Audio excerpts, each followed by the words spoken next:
A quick heads up. This episode contains graphic content that might not be suitable for all listeners. Listen with care. A lot has happened over the span of just a few years. Mark Grenon and Jim Humble have started a church in Barahona where their sacrament is basically bleach, MMS. And Carrie Rivera's autism protocols are catching on in Facebook groups around the world. Doug Nash's wife has died after consuming MMS. He believes it's the reason she died. Meanwhile, the FDA is zeroing in on one of the top suppliers in the world at that time, a company called Project Green Life. By the 2010s, it just seems like the whole movement could devolve into chaos. But that didn't happen. MMS is still around today. Thriving, some might say. Nothing, not even the FDA, would stop the spread of this dangerous, deadly cure.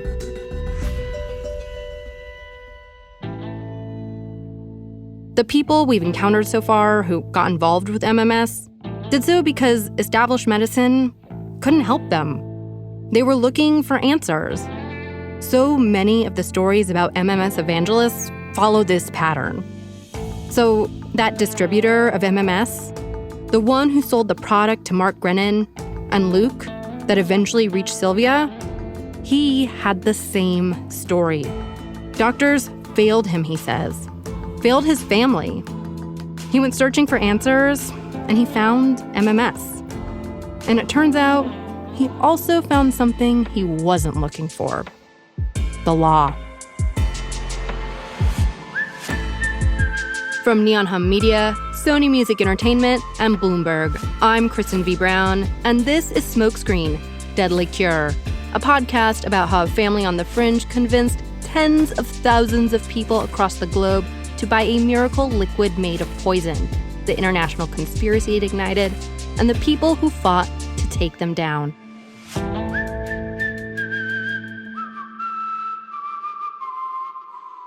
Episode 3, The Martyr. Daniel Smith got involved in MMS in his early 30s. When he found out, his mom became sick. She had cancer. Toward the end of her life, she was hospitalized. Daniel remembers talking to the doctor. He wanted to know if there were ways nutrition might be able to help her. He said, I'm a medical doctor. I eat Twinkies and drink Coca-Cola. I know nothing about nutrition. And it seems the doctor he spoke with didn't have much of a strong opinion on nutrition at this stage in his mother's illness. This is all according to Daniel, of course. And it just stunned me. I thought, I'm talking to a medical doctor who has the life of my mother in his hands, and he just told me he knows nothing about nutrition. She eventually died in a hospital, and Daniel seemed to resent the doctors who, he felt, failed to care for his mother. It was clearly a traumatic experience for him, watching her die and being powerless to impact her situation. Daniel is the kind of guy who looks like he'd fit right in Washington State. Wears a lot of flannel, scruffy, blonde beard, thick ponytail. You might see him at a health food store or, a Wilco concert. Like practically everyone we've met who gets involved with MMS, it's this failure to find solutions for serious health events that drives the search for answers. There had to be a better way. And for Daniel, he thought he'd found one when he heard the story of Jim Humble. So in each day while I was there, I'd visit about 2 churches where in each church would have anywhere from 10 to one church had as many as 400 cases of malaria. I treated more than 2,000 people with my malaria solution, which was, of course, now called MMS. I really felt like this was, I couldn't wait anymore. It was such an amazing story, the discovery of MMS and how it was helping people. This, by the way, is Daniel Smith interviewing on a podcast. Another one. He didn't want to be a part of this one. Daniel's dad, Larry Smith, was an early supporter of MMS too. He even wrote a pamphlet called MMS Simplified for Newbies. Like his father, Jim Humble's approach to medicine clicked with Daniel. There was something about holistic, more natural medicine. Wellness untethered to the big businesses of hospitals, health insurance, and big pharma. Doctors who practiced what they preached. It gave him hope. And I just felt like I got to be a part of this. I want to be a part of this. And this is the time to do Project Green Life. So we did. Project Green Life. That was the name of Daniel's business. PGL was an online store where you could purchase all sorts of alternative health products. But really, they were selling MMS. Anyone could make an order on projectgreenlife.com, a website that, well, looked like it was made in the mid-2000s. We began selling MMS. We started with our own MMS that we had in the cupboard. Daniel recruited his friends and family into the small business, including Carista Long, Smith's common-law wife of 11 years.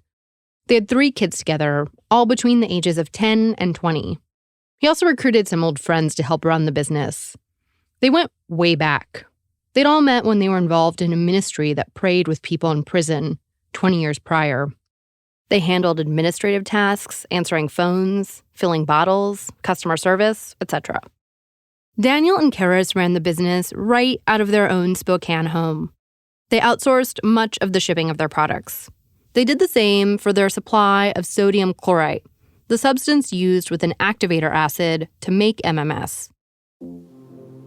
To hear Daniel talk about the early days of PGL, you'd think he was the founder of some world-altering startup. He said when a positive testimonial came to them about MMS, which he said happened all the time, he'd ring the bell. Another happy customer. Something I've observed about Daniel, he isn't a sharp-elbowed, bombastic fighter like some of the other proponents of MMS. He seems rather sweet, earnest. He clearly doesn't trust established medical organizations, and he would eventually have his day in court. To the people in his life, he was a nice guy. He cared about his immediate family, friends, and the community. He was committed to serving others, involved in ministries. Some of his future employees he met while volunteering. And by all accounts, PGL was his passion, something he poured himself into. You can imagine him getting all swept up in the success of his new business and not exactly appreciating how dangerous this all was. But Daniel had big dreams that went beyond the store, too. He imagined an affiliate program, something where he could expand his client base and profit from the sales of other MMS evangelists. Daniel would split half of the retail sales with the affiliate. The affiliate idea was especially appealing to one of Daniel's customers, someone who relied heavily on purchasing MMS to support his own operation.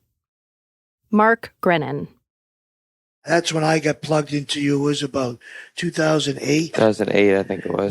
We had a little website, and I said, wow, this is great. Grenons saw PGL as a solid distribution partner for the church. He'll help us make a little money, and we can get it to anybody around the world that contacts us. So it was perfect. You weren't doing anything wrong, and of course you're motivated. Yeah, well, we did come down there to Dominican Republic and met some great folks, people who became friends for life. But some might say he missed all the warning signs, that what he was doing was dangerous. And, according to the feds, illegal. Daniel needed more sodium chlorite to meet demands, and he needed it fast. To fulfill the hundreds of orders he needed to make industrial-grade purchases, 80-gallon drums of the stuff. And the powder version of sodium chlorite is highly flammable. Set a match, and you could burn down the block. Industrial manufacturers mostly had no idea what was going on. The chemical companies that Daniel and other sellers of MMS were purchasing raw materials from mostly sold the product for industrial use, for things like fracking. And if a manufacturer did raise questions about the chemicals being used for something else, which some did, he would find a workaround. By all accounts, he was legitimately shocked. when the FDA showed up and warned him about his operation. To him, the risk must have been worth it. He was a true believer, and this was a tremendous business opportunity for him and his family. An opportunity that was short-lived. Which brings us back to Sylvia Fink and her untimely death in Vanuatu in 2009. After Sylvia dies, Doug Nash files a complaint with the FDA. That wasn't necessarily enough to bring about an investigation into Daniel's operations. But just a few months later, in the spring of 2010, the world was gripped by a global pandemic, H1N1, which is how word traveled from Washington State to Washington, D.C. In 2010, H1N1, known commonly as the swine flu, was raging. Right when they had the H1N1 flu pandemic scare. Hoax scare. Hoax, yes. The newest version of the hoax. And what they did, the FDA, was they put together a task force all they did was they swept the internet night and day, looking for anybody who was selling a product on the internet that said it was effective towards H1N1. It was a hoax/scare, of course, but somehow also a treatable illness with MMS. Anyway, Daniel claims that MMS sellers were targeted because they said the solution would cure a variety of ailments, including H1N1. That's why the government noticed, he says. Well, that's how MMS got on the radar. The MMS was being used for water purification, Daniel said. He insisted business was good.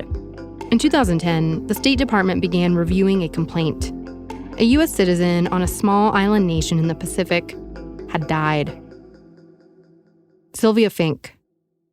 The government, the one Daniel barely trusted, was after him. And this is a consistent theme with Daniel. He seems shocked and confused that he might have done anything wrong.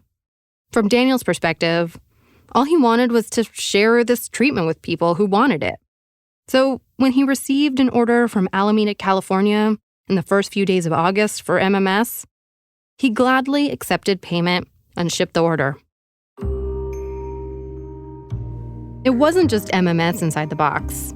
There was Jim Humble's book, a pamphlet Daniel's dad wrote called MMS, Simplified for Newbies, and a DVD called Understanding MMS, Conversations with Jim Humble. The box was delivered across state lines from Daniel's Spokane office to a nondescript mailbox in California. What Daniel didn't know just yet, these boxes weren't going to a believer. They were going right to the FDA. They had sent the FDA agents, they made controlled purchases, so they essentially lied. A week later, agents from the FDA's Seattle district office started inspecting Daniel's operations in Spokane. And they're armed, they're we should say pretty bossy. They use the line from the TV shows, we can do this the easy way, the hard way. The inspection to Daniel felt like this major violation of his rights and his business. It felt like a scare tactic. Up until now, established medicine, big pharma, the government couldn't touch what he was building with Project Green Life. Now, they were knocking at his door, telling him to stop doing the thing he dedicated himself to, that he could even go to jail for selling MMS. Daniel realized he might be in trouble. He needed guidance. He found an organization called the Pro Advocate Group that he felt could help him out.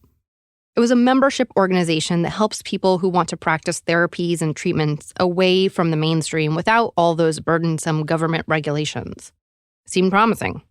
Who said, basically, you have a constitutional exemption to operate as a private association, even conducting commerce within that association, outside of federal regulation.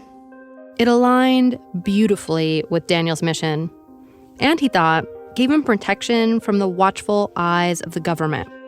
The pro-advocate group gave Daniel a plausible-seeming legal defense, turning PGL into a private membership group. It amounted to, you can't tell me what to do at my own house party.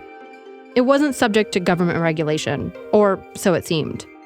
They had experience with Daniel's type of situation, helping alternative medicine groups circumvent the law. Seemed like a good deal. So Daniel forked over, in his words, a large sum of money in exchange for some advice. $48,000. Daniel also engaged a lawyer who went to the FDA. She wanted to know what Daniel could do to come into compliance. Maybe he could change the website or add some labels to the product. They jointly agreed. Daniel would recall the MMS. And so we effected the recall because I have a family, and it was pretty scary at the time. So we did the recall. Project Green Life tried something else. They reorganized as a private association, hoping that would cover them legally. They alerted the FDA, as was customary, of their filing as a private association. The FDA, by the way, wouldn't talk to us about Daniel's case. But according to Daniel, a whole year passed without any word from the FDA. It was for the best. The FDA was off their backs. Whew. But they didn't destroy the MMS like they said they would, at least from the FDA's perspective. They were buying and selling all over, including once again in Oakland, California, then San Clemente, California, Bozeman, Montana. Daniel didn't know it, but he was selling to the feds again. And this is where things started to get real bad for Daniel. I happened to be in New Mexico taking my daughter to summer yoga camp when I get a phone call from tenants at our house who said that there are men in flap jackets who have basically just raided the house. So they had 10 to 12 agents swoop down on 3 different locations at once. This was sort of the beginning of the end for Daniel. While Daniel makes his case with the pro-advocate group, federal agents were making theirs. The morning of June 29th, 2011, agents approached a 3-story brown wood house with a white deck and white picket fence, warrant in hand. They flew in from all over the United States to conduct their stormtrooper raid on our home, the bottling facility, and the shipping facility. And they left with bottles of MMS, hard drives, passwords, business cards. Enough to make their case. They seized about $26,000. It was very intrusive. It essentially put them out of business.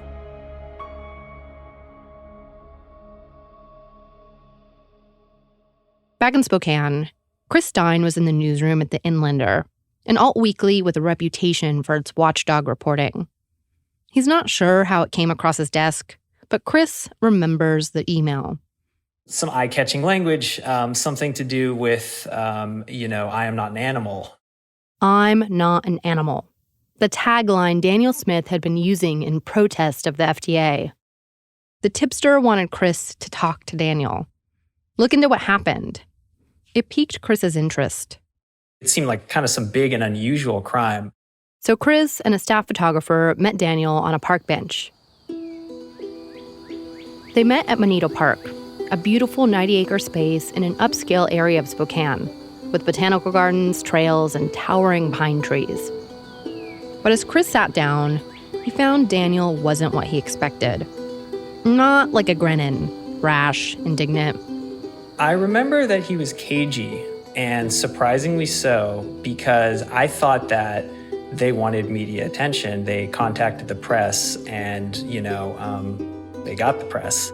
Daniel wasn't seeking this kind of attention, clearly, and he wasn't parlaying it into some kind of platform for himself. He truly felt ambushed by the FDA. I think that was sort of like the very bare bones of it, was just sort of like a frustrated business owner who was in some serious trouble with some people who were seriously unaccountable to him. This wasn't the county prosecutor. They didn't, this is the feds. Chris filed his story and for the most part moved on.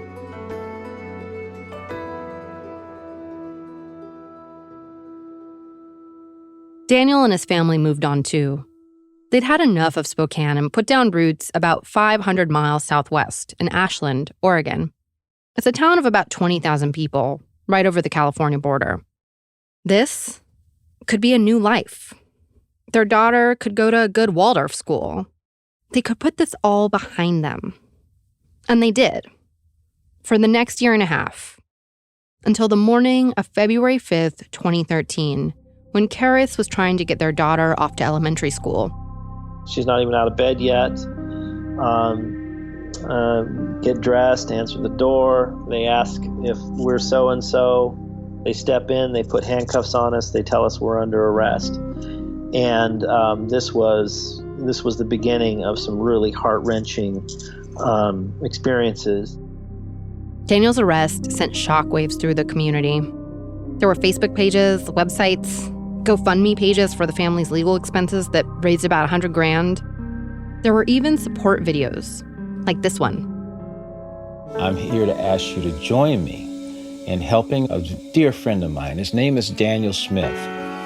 He and his wife, Karis, were taken into custody by U.S. federal marshals at the behest of the Food and Drug Administration, the FDA. Mark Grenon, for his part, was upset. When Daniel finally made his appearance on Grenons' podcast, Daniel seemed kind of pissed. His product, as far as he was concerned, was being linked to the death of Sylvia Fink. When you read the transcript of the grand jury testimony by the FDA agent, they opened up to the grand jury with the story of Sylvia Fink and told the grand jurors that we were selling this dangerous product that killed this woman. But there were none of the elements for any of the crimes in it, which are required for an indictment, as you probably know. It was just the smoke and mirrors document. It wasn't just Daniel and Karis who were indicted. The feds were after two employees, Chris and Tammy Olson. Daniel and the people who supported him had renewed reason to be upset. This, they said, was just another example of big government overreaching all the way across the country and into Daniel's Pacific Northwest enclave, where he'd been happily and successfully running a small business.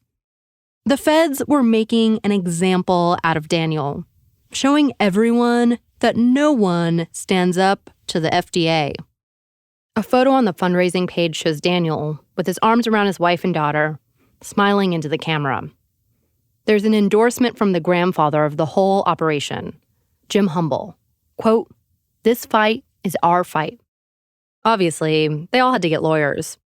Daniel's friend who had gone into business with him, Tammy Olson, was assigned Nicholas Veith, a Spokane-based lawyer. They didn't think that they were selling, snake oil. They didn't think they were selling bleach. They really thought that they were selling medicine. And it took a long time, months and months and months, for them to, appreciate and listen and learn, that there's, certain things you have to do. Like follow regulations set in place by the FDA, or not just say something is medicine, especially if it's an industrial bleaching agent. During interviews from this time, Daniel seems shocked, completely unaware of the government's claims. Some days it's hard to get out of bed when you're looking at, a potential 37 years in a system as corrupt as it is. You wonder if you will truly have a fair day in court. That day did come. The trial lasted 7 days. During jury selection, one potential juror had to be recused because he'd already heard about Daniel's case, read about it on the internet. Actually, he donated to Daniel's GoFundMe campaign. Listed as witnesses for the defense were Jim Humble and Mark Grenon, but the two never testified. Oh, and that membership organization Daniel engaged, the Pro Advocate Group, when it came time for the big day in federal court, those people were nowhere to be found. The Pro Advocate Group didn't respond to our request to talk. But while Daniel seemed to be part of an international movement, MMS, when the feds showed up, he was basically out on his own. He had a public defender representing him during the trial. Good morning. This is from the trial transcripts, but these are actors. A lawyer for the government made the first opening statements. From late 2007 until June of 2011, the defendant, Louis Daniel Smith, ran a business called Project Green Life. He was the president and founder of the company. He recruited some of his family and friends to work in it. He had an unusual business model. He sold a toxic chemical for people to drink as a miracle cure for illness and disease. He called this product Miracle Mineral Solution, or MMS. MMS is a mixture of sodium chlorite in water. The defendant knew what he was doing was illegal. He knew that he could not sell his product out in the open. Time and time again, he told whatever lies he needed to tell so that he could keep selling this product. The defendant is charged with 3 crimes: selling misbranded drugs, smuggling, and conspiracy. Selling misbranded drugs, smuggling, conspiracy. People have been selling miracle cures since we started walking on 2 legs. It's always been hard to figure out whether they really believe or whether they're just pretending. We're not going to try to answer that question. This is a case about selling a dangerous chemical as a cure to sick people and their desperate loved ones. A case about a defendant who refused to stop selling it. He had to lie and defy the law to do it. The government's case against Daniel and PGL was simple. This wasn't about what Daniel believed about what he was selling. MMS was a dangerous substance, not a medicine. And whether or not Daniel believed it was a cure, he broke the law by selling it as a cure. But Daniel's defense barely addressed the legality of what he was doing. His lawyer essentially said, he's not a poster child for MMS. Don't shoot the messenger. The FDA does not like Miracle Mineral Solution. The FDA doesn't like books written about Miracle Mineral Solution. The FDA does not like everything that Daniel Smith said or everything that he did. But just because the government dislikes something doesn't make it a crime. Here's what happened in a nutshell, and it's really not that complicated. Daniel and several other people were part of a company. That company sold a product called Miracle Mineral Solution, or MMS. They sold it over the internet. They were not alone. Customers could go online and place orders for whatever products they wanted. Daniel Smith sold a legal product. The customers who bought that legal product got what they ordered and got what they paid for. They got exactly what they expected to receive. There is no fraud. The government walked methodically through the case against Daniel. Undercover agents were able to purchase MMS from PGL. Representatives from chemical companies that had sold MMS to PGL indicated that they were unaware of how the sodium chlorite was being used. When approached in one case, Daniel created a phony website to appear to be using MMS for more traditional purposes, like disinfecting. The prosecution called the shipping company representatives, who spoke to the scope of PGL's operations. They even called former PGL employees, like Christopher Olson, who had pled guilty in exchange for their testimony. Emails showed a concerted effort to find ways to acquire sodium chlorite, even as chemical distributors raised concerns about how PGL was using the material. The trial went off with little fanfare. Reading the transcripts, it feels like the whole thing was a foregone conclusion. The prosecution's closing arguments had the finality, the simplicity of a eulogy. Arrogance. That is the word that best describes this case. This case is about the defendant's arrogance. He lied to get what he wanted. He thought he got to decide what was safe for everyone else. This case is about his lies, his arrogance, and his fraud. It's also about the defendant's obsession with making money by selling a dangerous chemical as a cure for disease. Members of the jury, this defendant views a law that's designed to protect our health and safety as a hang-up and a hassle. And finally, the public defender addresses the jury on behalf of Daniel. This case is not about beliefs. It's not about personal opinions. It's not about books. It's about the law. This case is not about whether you like or dislike MMS. And I told you quite candidly in opening that the FDA didn't like it. I think that was clear. But that is not a reason to convict Daniel. Despite the clear danger of what Daniel was selling, the defense maintained till the very end that Daniel wasn't really doing anything wrong. This was, in essence, something the government just didn't like because they couldn't control it and make money off of it.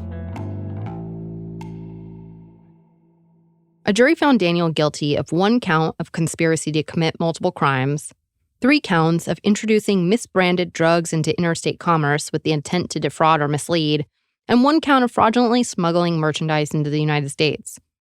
Jeffrey Neeson defended Daniel at his sentencing, and even he was suspicious of Daniel's claims in hindsight.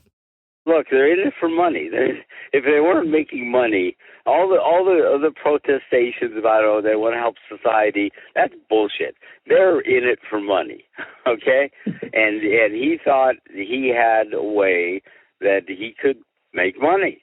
The way Jeffrey remembers it, Daniel was doing quite well for himself. He's not wrong. Court documents show that at one point the business was grossing $120,000 a month. Let's just say it wasn't an involvement for the benefit of mankind. That was sort of an aside. If that occurred, that's terrific. But he believed in the integrity of what he was doing, and he was just wrong. And unfortunately, there was no science, literally, that I recall, that was supporting anything he did. And that is why he suffered a conviction before a jury. Daniel Smith was sentenced to 51 months in prison. In 3 years, he'd have supervised release. The Grenons didn't testify on behalf of Daniel, but they certainly took Daniel's conviction as a talking point, something that riled up their base of supporters. Why, if MMS is illegal or so horrible, why aren't we in jail? Why didn't the police show up at that service, that seminar? Why didn't they take us away? Because for donations, we provide the products for donations.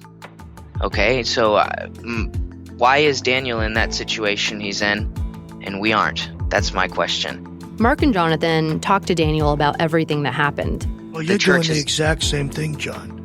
Daniel was doing, but as a church, for donations, and these are sacraments.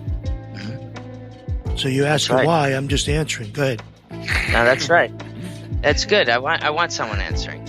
But I'm going about this because it's very simple. It's so simple. So simple, you could do it.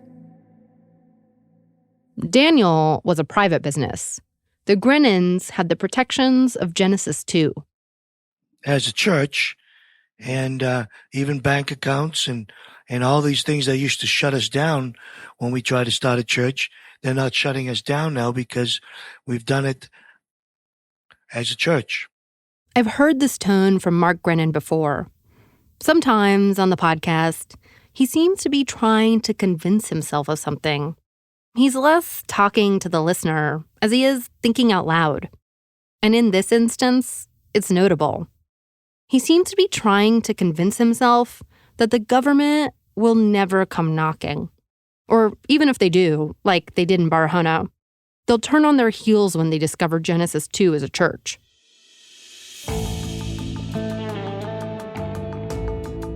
Daniel begins his sentence at the end of 2015.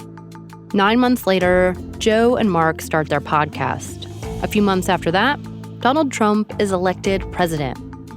In the early days, Fiona and the Bleach Hunters were fighting MMS on Facebook groups and message boards. But the conversations were spreading to all these other sites too. Twitter, Telegram, Instagram. MMS was alive and well. The Bleach Hunters would have their work cut out for them. And I thought, this is going to be, this is easy. We can, make some calls. This will stop pretty quickly. But I was very wrong that this was going to be a quick solution. And soon, an even brighter spotlight would shine on the Grenons. A light they did not welcome. CBS, Fox News, you're all liars. It's all scripted. This guy's an actor. Are you really serious about this? You're an actor. No, I'm a reporter. And you honestly believe this can cure cancer? You're an actor, okay? I'm a reporter. You people are bull. Liars! That's next time.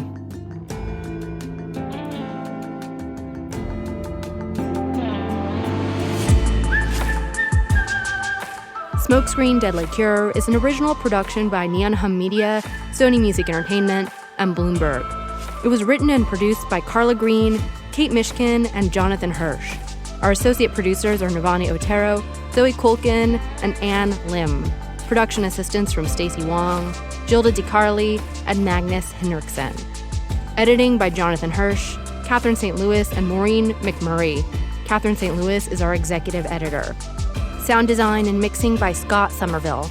Theme and original music composed by Asha Ivanovich. Catherine Nuon is our fact checker. Our production manager is Sammy Allison. Alexis Martinez is our podcast coordinator. Our executive producers are Jonathan Hirsch, Katie Boyce, and Jared Sandberg. Thomas Buckley's reporting on Genesis 2 for Bloomberg informed the development of this series. Special thanks to Chloe Chobol, Krista Ripple, Stephanie Serrano, Odelia Rubin, Liz Sanchez, Shara Morris, and Jeff Grocott.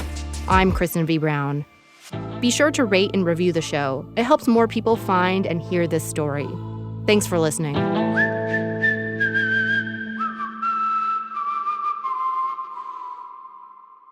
For emergency assistance, please call Poison Help at 1-800-222-1222 to speak with a poison expert or visit poisonhelp.org for additional resources.